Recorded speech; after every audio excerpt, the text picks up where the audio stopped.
Hello, guys. Welcome back to the Big Screen Show. My name is Victor, I'm Alex. I'm Jorge. and we're back with another episode. This time, Napoleon.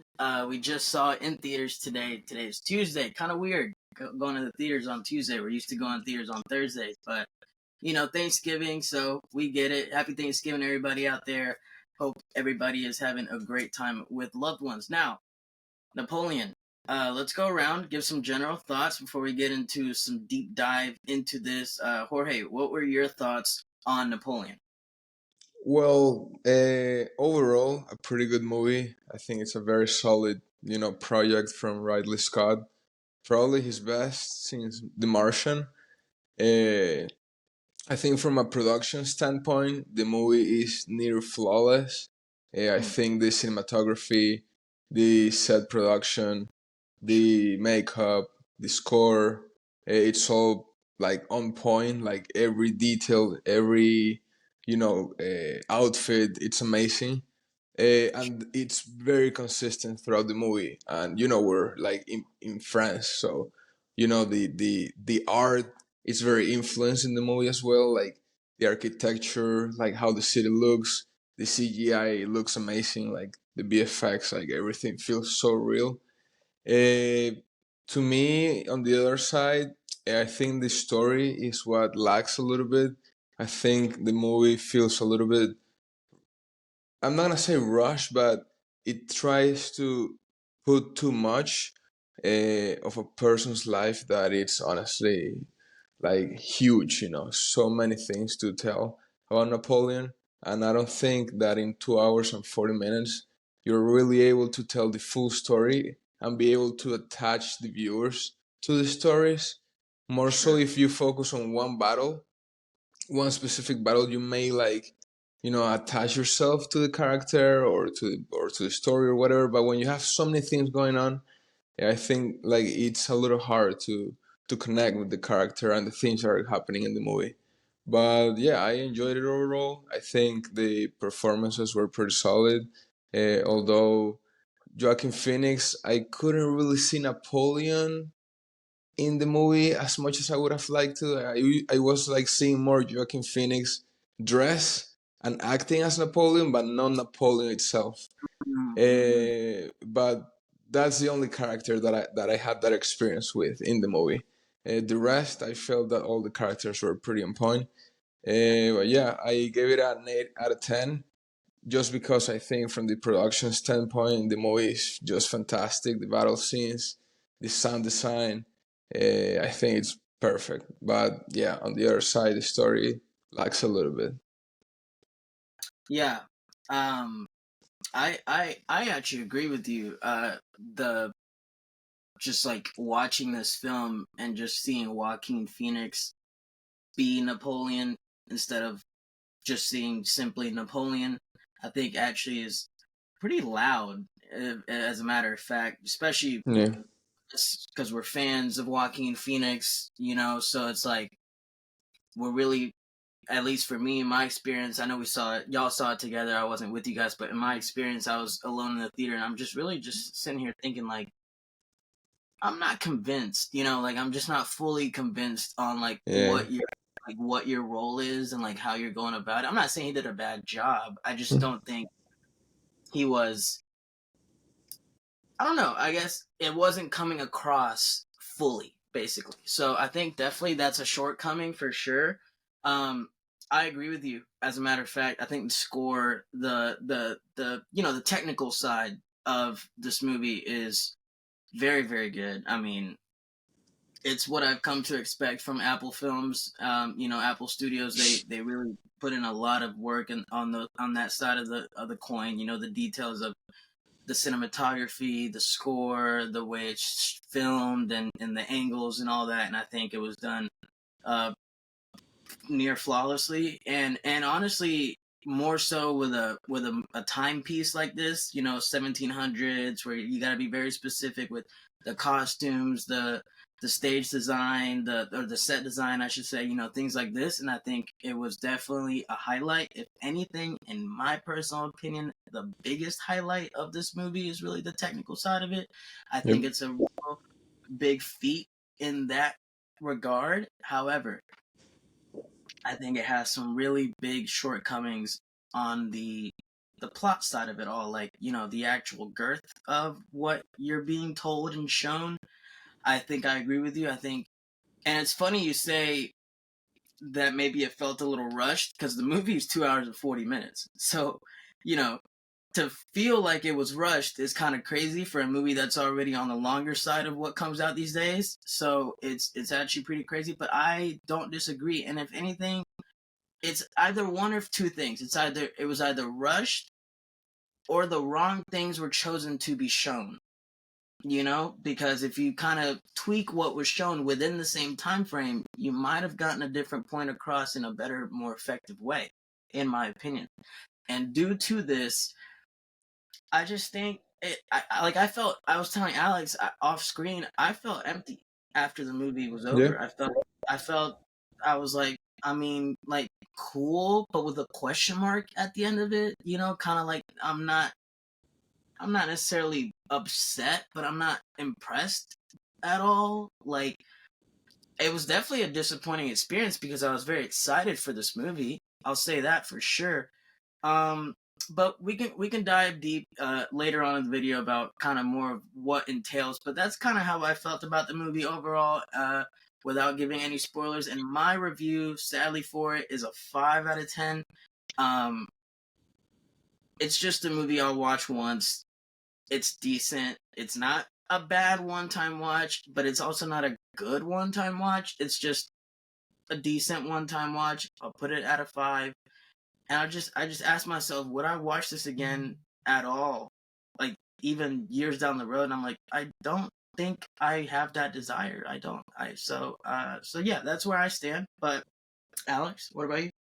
Yeah, well, I don't know about you guys, but I've seen like a pretty good number of Ridley Scott films, but I would also have to say that this is probably like the weakest film that he's made for this one because I agree with you. because again, I agree with you guys. The production value for this film, everything like setup, costume design, the layout for like the four like parts of France, other areas that was part of Napoleon's military career and everything was like pretty well done in my opinion.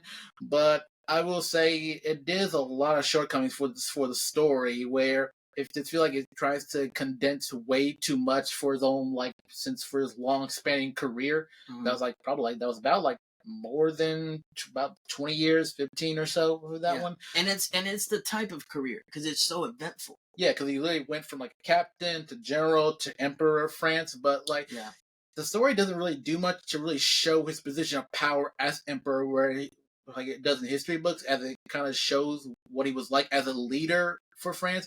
If anything, it barely much shows of himself as a military general, except in like, Yeah. because even like, yes, the battle scenes is pretty good. I almost kind of feel like it doesn't really do much for him to show off like his actual intellect and and being an expert strategist. Because like in history, he's literally been known as like a genius, like a mastermind, a strategist, like a dude who's like who's like outthinks his opponents at every single step.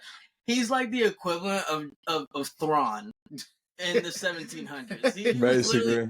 He's literally General Thrawn in the 1700s. General Thrawn, he was just in France as a military leader. Right. Yeah, that's based on Napoleon's thing. And he was basically like a very dominant force with a very expletive personality, and just has the person who always had an idea of knowing what the opponent is going to do, especially with him being more insightful with politics and everything due to his background, to basically have him like to prove himself at every single turn, because he was like the most ambitious military leader. But in the movie you don't really get much of that. You maybe get a bit of that in like the beginning of the movie and a little bit around the third and final act, but not much in the middle, where it just feels kind of lacking, where it doesn't keep him very compelling or intriguing enough as you would about if you're just reading about him, which I think is a really major problem, especially when you have like a very talented actor like Joaquin Phoenix portraying him.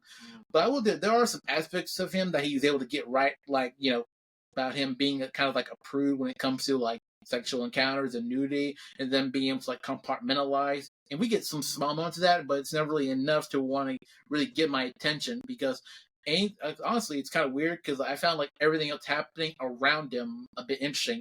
I found his wife, played by Vanessa Kirby, more interesting, really, and they have a very complicated relationship that I think was done really accurately done well, because their comedy was like really like crazy. But yeah, I would say good production value. Could feel very weak character showcasing for Napoleon to try and keep us interested, and it really is not much enough of a story there to really give more emphasis on what he was like, especially when you're trying to go more into like his military career and him being Emperor of France, because he had done a lot of things, and especially considering like his long history and what he's done during his military career, this really just feels like very underwhelming. So despite all this, I really gotta give this film by about a 6 out of 10. 6 out of 10 mostly again because like production value, some very good accuracy, some very good noble performances, but still lacking in like its very story wise. So it's just fine for me, but it's definitely Ridley Scott's weakest, and I probably wouldn't watch again. Right. Yeah. Fair enough. Yeah, I think we all share some sentiments. We all also have some differences on some things, but with that being said, if you don't know how it works around here, we give you a general thoughts, spoiler free, like we just did. Thank you guys so much for watching. If you haven't watched the movie and you would like to keep it spoiler free, this is where you exit. This is where you're done. Thank you for watching. Go ahead and click off the video. Spoiler warning, you have been warned. With that being said, we're going to get into some deep dive and actually talk about actual details that have been going on in the movie. But before that, if you haven't subscribed yet, if you would please hit that subscribe button, because it really does help us out. And if you like videos like this or this one specifically, please let us know by hitting that thumbs up button, because it really does, again, help us out. And engage with us. Let us know if you haven't seen it already, but you plan on seeing it, and when, and what your thoughts are on this movie if you have seen it. Now, and I do want to add, for anyone if you're watching this, if they're like a historian or has like more in-depth knowledge of like Napoleon's like military career and history and his time as Emperor of France, do not be afraid to give us any comments on any more information, and really give us some more information on like the historical accuracy portrayed in the movie and how our opinions are related for this. So, we're always willing to learn more, especially when it comes to historical accuracy for movies like this, including other biopics that we're gonna review down the line, because we already know there's always gonna be biopics everywhere. Yes, definitely do that in the comment section. The point of this whole thing is to engage. We want to engage with you guys. So, all right, with that out the way, guys, I just want to say personally, I was expecting to go in this movie to see this ruthless and genius, and just kind of like, for example, the scene in the earlier half of the movie where he was second in command, and he was basically asked, if you were not second in command, how would you handle this situation, right? And he was basically like, if you put me in charge of this, I'll get this taken care of. He then proceeds to literally line up the civilians and blow them with cannons to the smithereens. Okay, you got me here. That's fully what I expect from you. But for me personally, it seems as we go further on, he just kind of gets like softer in a way, and just kind of loses focus of that image. And that was a big problem for me. So I kind of want to talk about, what were your thoughts as you went through the movie with kind of the way Napoleon was going about, or at least, the way he was written in this, but how he was going about his business, basically. Because I found it to be like, you're starting, like, kind of like you said, out in the beginning parts of the movie, you kind of felt that the Napoleon-esque that we were kind of expecting to see, and then you kind of don't see it again until later, like near the third act, or like deep in the third act, where it's like all that part in the middle, I feel, was like just really soft. Yeah, because at the beginning of the movie, with his like with his military act as captain during like the siege of Toulon, it showed him like actively like really thinking with strategies, looking over the enemy, their weak positions, their ships, and everything else. Because he literally was portraying this whole plan of better to take them down early on without having to wait for any type of backup from like his brother that's also in the military with him. So he was trying to like get all the glory to himself, to get like a higher rank, because by the end of the siege of Tulum, he became a brigadier general, which was like showing like his like basically trying to like get ahead, advanced. Like he had like ambition, which is something that I was kind of expecting consistently throughout the whole film. A heavy political thriller, as well as a lot more pivotal moments and scenes of his military strategy and might as he gained more territory, conquered more places and countries during his whole career. But after that part, and as we got into the middle of the movie, it kind of diminished where we weren't really seeing much of that, not much of his high intelligence or like any use of like his known like political affiliations or like any type of thing. Because in history, after he gained a bit more control and more leadership, he usually surrounded himself with like people of like higher education, like scientists, law, more politicians, things like that, because he was heavily cultured and highly educated for things like that. They kept himself at a much higher level than others, which added more to like he wanted to stay steps ahead of the game. Yeah, because also wanted to show how he was like better than others, but like you don't really see much of that, and anything when you do, it just kind of seems like either out of pocket and just kind of seems like more like he's just ranting or like just kind of like having like a tantrum type thing. And you kind of don't see him as, oh, he's better than others in a way for the entire middle part. You kind of see him as really average. Yeah, to be honest. Yeah. All right, what were your thoughts? Like, I guess the question is, what were your thoughts on Napoleon's way of going about his business throughout the entirety of the movie? I guess because, you know, like Alex and I said, it kind of goes from kind of what you were expecting in the beginning to just kind of this drop off where it's kind of weak. So I'm wondering what your thoughts on that. No, I definitely had, you know, kind of the same experience. I remember like the opening scene, you know, of Marie Antoinette in the guillotine and Napoleon was in the crowd. I was like, okay, like this is picturing like a very serious, dark, you know, character, maybe resembling like, you know, a tyrant, you know, or a conqueror, or you know, like something very like, you know, big and powerful, you know. And as you guys said, you know, like I believe that when we're introduced with Josephine's storyline, I think the plot loses itself, you know. I think we get in this weird like back and forth, like in this like mental state in Napoleon's of like he's dependent of her in a very twisted way, and that kind of like affects his story in the movie, and you know his life, his personal life in a way. But to the movie's purpose, it doesn't really hit or work well, because what I was expecting, probably the same as you guys, was exactly that, to see like this very powerful Napoleon, not this very goofy, twisted, romantic or like helpless romantic side of him, you know. Romantic, yes, that's actually a great term. It's just a helpless romantic when you're supposed to be like, again, General Thrawn. Like, do you think we will see General Thrawn being a helpless or hopeless romantic? Absolutely not.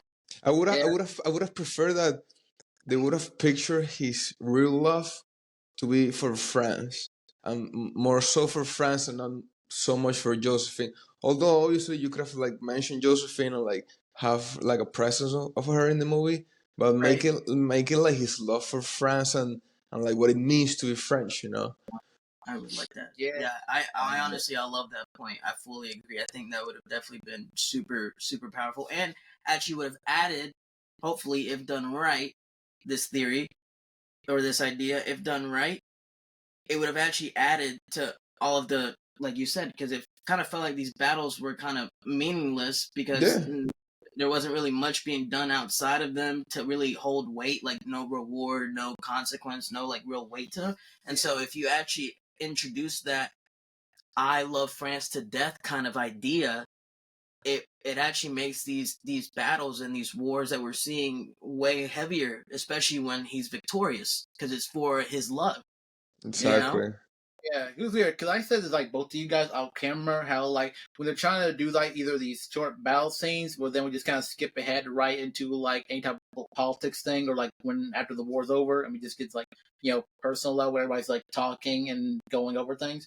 It kind of felt to me like it was like we're watching a cinematic a cinematic cutscene from like a war movie or something like that, or like a war game, but we're kind of like just branching over like the watch of war stuff, which is obviously more interesting and can add like more impact into what happens later on with the conversation and scenes like that. Mm-hmm. But I do say, I mean, it is kind of crazy how we're seeing Napoleon just kind of be like a hopeless romantic type for Josephine, his wife. But that actually is like probably the most accurate thing throughout the whole movie, because like he actually was like that hopeless romantic for her, even though she cheated on him like so many times, and even then when they first began the relationship and when he started always sending letters and stuff like that, she really wasn't really all that in love with him, or really into him that much either. It literally took over their literal entire relationship from leading up to both their deaths was literally a relationship like of love, no love, then like kind of hate, and then just basically like just barely tolerating each other, and then just loving each other. It was very complex and complicated, which honestly, because honestly, when I first saw that parts of the movie, I was like, really? Was Napoleon really that much of a simp for this one girl that always be cheating on? I was curious about that because I was like, "There's no way this dude is this thirsty for this girl." I know. And after the movie, I did some bit of a research about that, and it's like, oh my god, he really was like that. Pretty so like, accurate. yeah, so like he was this very intelligent military leader, but dude was a hopeless romantic. But then I also found out that Napoleon was actually a bit of a prude when it came to like sex and nudity. So like, I guess romance stuff was like really wasn't that much of a thing for him, since he mostly focused on like work and military might and just trying to like one up his opponents or like anyone who's trying to like get the best of him. So that kind of makes sense, but like it does feel like two conflicting things when they're trying to balance it out that I don't think does itself well for the store, or at least not in the way it's meant to be, because again we're just kind of like fast forwarding through most things. That just feels very compressed and not fully explored. Yeah. I would have preferred a project of Napoleon focused more on like a battle, like Waterloo like battle, like like the other movies we have like Dunkirk or Hacksaw Ridge, and they just focus on one thing. They're not gonna focus on like the whole World War I. It's like too much, to making a movie. So I right. mean, but yeah, I mean, If they would, sorry to cut you off, but if they would have focused, they would have made the movie solely focused on like the Russia invasion. That'd be pretty sick. Yeah, I would have liked the whole movie up. I would have liked the whole like good 10-minute war concept of Napoleon's time in Egypt when he was trying to conquer Egypt. For example, yeah, because that would have been interesting as hell. Yeah, so I also agree with you, Jorge, on that idea. I think that would have been a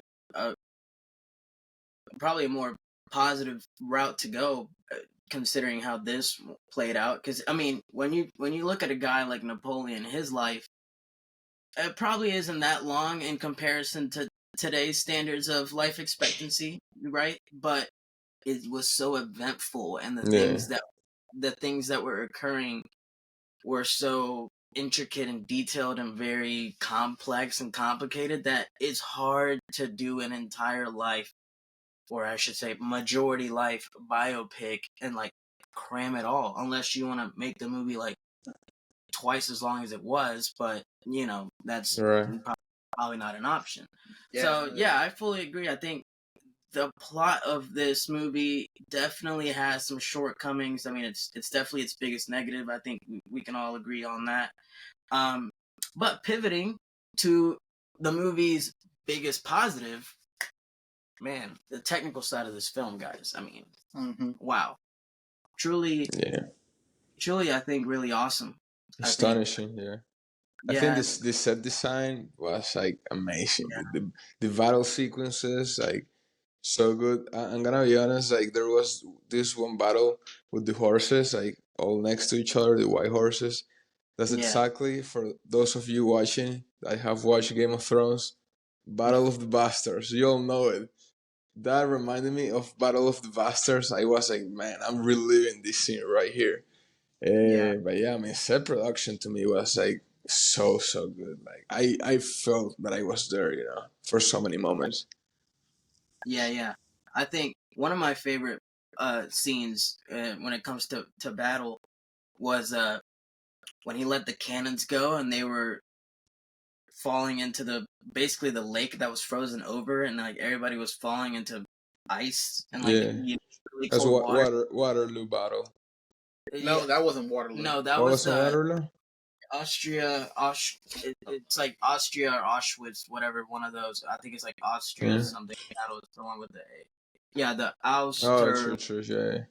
the Austerlitz battle of 1805. That's what that one was. But I thought that one was really cool because, well, not cool, but it was like really intense for me because you both know, and for anybody out there who obviously doesn't know me, I hate the cold, literally hate the cold, and so for me, I was like freaking out. I was like, dude, that's like the meanest thing Napoleon could have ever done, honestly, because I was like, dude, that's insane. They're all just falling. But I thought the CGI and like all the effects were done really well with like how the cannons were coming off and like just sinking straight through the lake and shit. Like, yeah, I thought that battle was pretty dope. Yeah, for sure, because that's the type of stuff that I was hoping to want to see, where basically it was like a whole Napoleon like war tour of seeing stuff like that consistently. Yeah, and you saw the strategy in that as well. Exactly, because he let the like kind of like the first wave kind of go at it, and he kind of was reserved with the people, with where the cannons were up in the trees on top, high ground.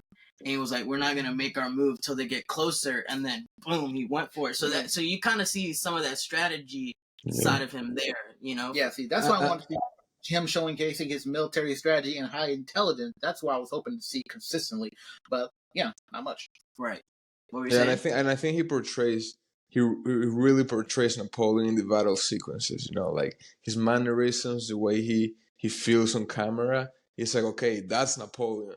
But whenever we see him as a civilian, like back in Paris or whatever, he feels a different character. He feels like Joaquin Phoenix, interpreting Napoleon in a very comedian and goofy way. It feels weird. Especially like in scenes with his wife, like it's like and honestly, like.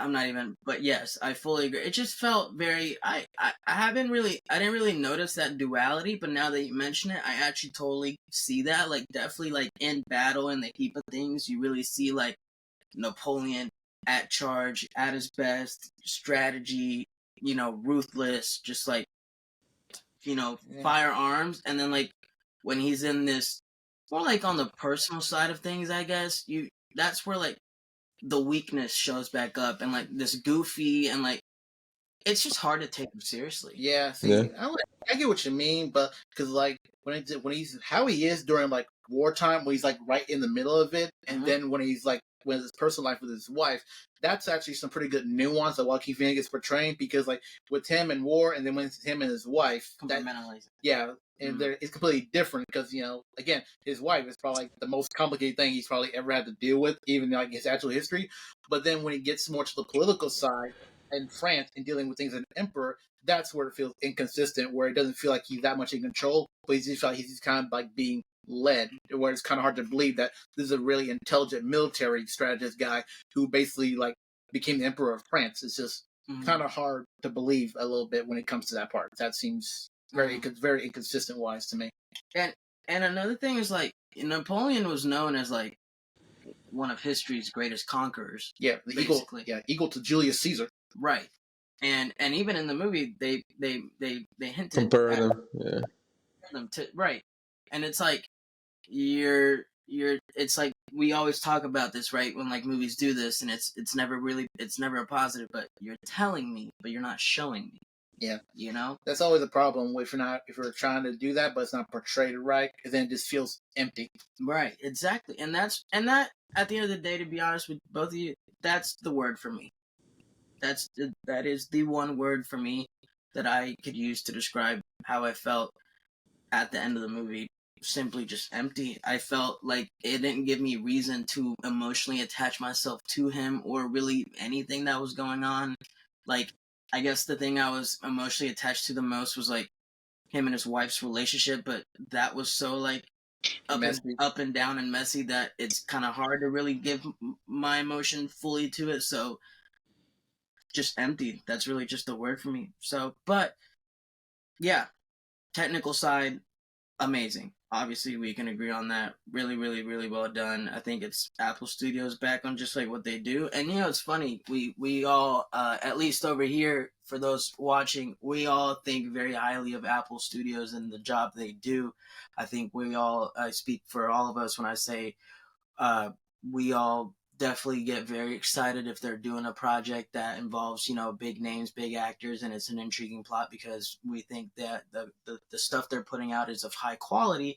However, apart from Ghosted, obviously with just rom-com, kind of like just whatever action rom-com, kind of silly, outside of that, this is probably the one time where I actually watch an Apple Studios film and I'm like kind of let down, at least for me personally. An Apple project in general, whether it's movie or TV show. So kind of disappointing with that. But to wrap it all up. Actually, I do want to give one other thing.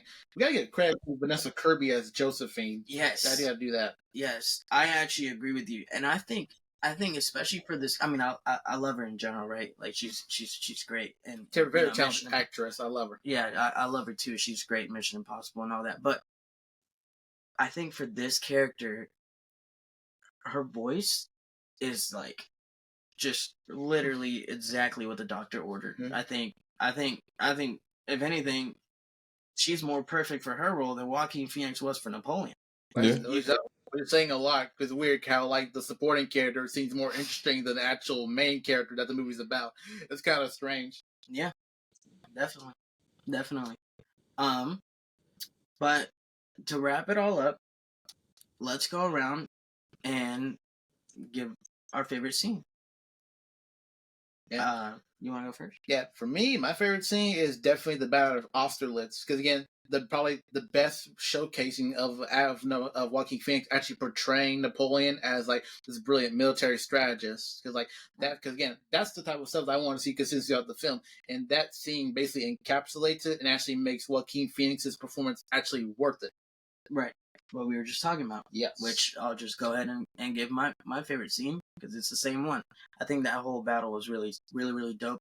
And if anything, it was probably the most intense moment for me in the theater because, again, I hate the cold. So it was just like a very intense cinematic experience for me because I almost feel like I feel all that freezing water where all these, soldiers are falling into it. But I also agree with you. I just think you're able to really capture Napoleon's mind at work while also the army going at it, and I think yeah, that was definitely a highlight for me. Jorge, what about you? Well, I think my favorite scene was the coronation. I think it was a very, cool moment, a very godlike moment where this, figure literally became, a god that transcends in time. Right. I really like that. It was crazy how he took the crown himself and he just put it himself. He showcased that, like who's in charge here, like we're doing things my way. And then, he puts his own too, which was crazy. Yeah. And I really liked that whole sequence, the makeup, the clothes design there. It was fantastic. I think that whole, like how it was shot, how everything looked there, I loved it. So yeah, that was my favorite. That one, and the opening scene for sure. Maria Antoinette's death with the guillotine. It was the only death we saw from the guillotine in the whole movie. So I really like that introduction with that song.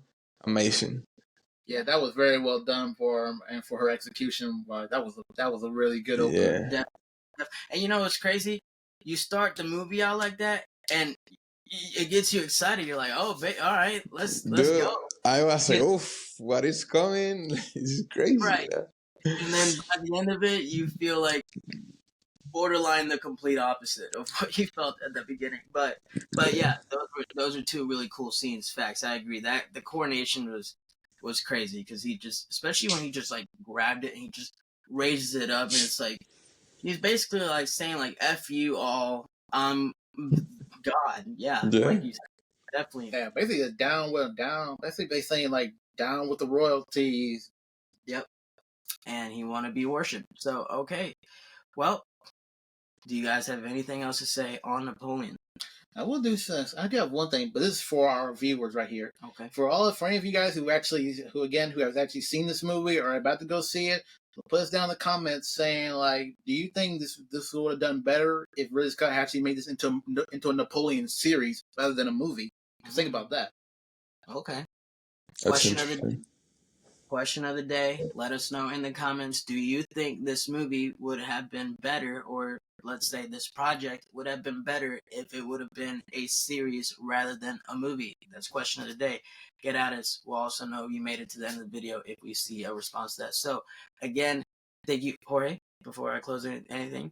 Nope. No. Awesome. Well, with that being said, guys, we're going to wrap it up here. Once again, this is the Big Screen Show. Thank you guys so much for watching. If you haven't subscribed already, we try to bring you guys videos just like this at least once a week, sometimes more.